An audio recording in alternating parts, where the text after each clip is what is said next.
Hey everybody, and welcome to week 4. We are just cooking through this class. We are almost halfway done. So it's a good time for you to kind of review where your grades are at. I'm going to post, after this week's homework and what have you, I'm going to post the midterm grades. Don't put too much stock in it. We still have a lot of grades in front of us, but at least you get an idea where you're at cumulatively through the course so far. You took the test last week, the first unit test. Good news is you only have to take the first test once. So my way of saying you know what to expect on the last 2 tests in the class. And you did, on the whole, I'd say people did pretty well. So I think you should be pretty happy with your results. There is literally one more unit test coming up here on the 24th of April, and then the final test of the class is extra credit, and we're going to cover that in a little more detail as we get closer to it, but it gives you an idea what's coming up. Okay, so this week we're going to start on chapters 9 and 10, and when we do that, we're going to be talking about the unit is called the capital budgeting process. So think of it as being longer term, if you will. Financial decision making and very important concepts will come up from in this. Core to anything you would want to learn about in finance will be covered in this particular section. So this gets kind of more to the heart of what finance is about. We're going to start with Chapter 9, where we have one of the most fundamental concepts in all finance. It's called the time value of money. And you really want to take the time to learn that as well as you possibly can, because it is the foundation of all capital budgeting or longer-term types of financial decision-making, right?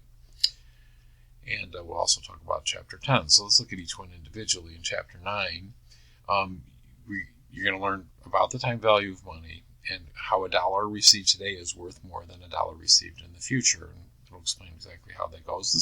For some folks, this is a pretty confusing concept, so don't feel bad if it's like, wow, that's something that doesn't make sense to me. It isn't necessarily the most intuitive thing, but if you really take a look at the components that go into it, I think it starts to make more sense and it'll be easier to understand. You want to recognize that future value is based on the number of periods over which the funds are to be compounded and at a given interest rate. That's compounding is a fundamental concept as well, so you want to take a good look at that. You want to recognize that present value is based on the current value of the funds to be received. We're going to go into that more in Chapter 10, but that's an important concept to kind of wrestle down and understand.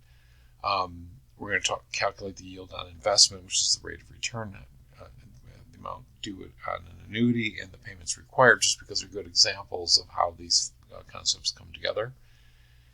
And then we're going to learn that compounding or discounting may take place on less than an annual basis, and it does change the formulas around, so be real careful if you come across that in a question. So this is one of these topics where I think it's really important for us to kind of really understand it.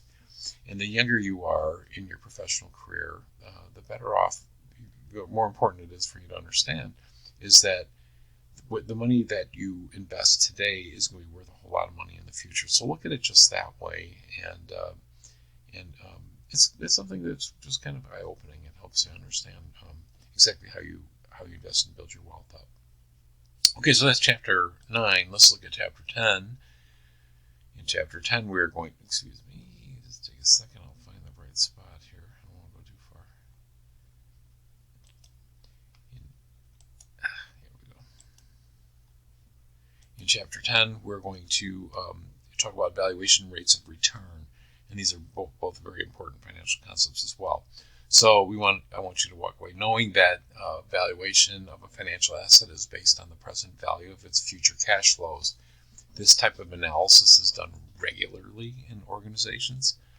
You might, even as a non-financial person, have to put the projects and the things you're working on into these terms. So it's a real important thing to understand. Recognize that the required rate of return in valuing an asset is based on the risk involved. Again, lots of organizations use these concepts financially, but require that management people are very versed in it and can also talk about the things that they're doing in those terms. You want to recall that bond valuation is based on the process of determining the present value of interest payments plus the present value of the principal payment at maturity. Bond valuation can be a little bit of a tricky concept, but it kind of brings together all of these basic ideas. So take your time, go through it, make sure you understand it. Explain the basis of preferred stock valuation and explain how stock valuation is determined. These are fairly rudimentary concepts that are being presented in this chapter. If these things are truly of interest to you, I fully encourage you to take further finance classes because you will learn about these things in much more detail. So getting into the heart of finance, this is pretty important stuff. If you have any questions, please don't hesitate to ask. But take your time to make sure you understand exactly how these things work. Good luck.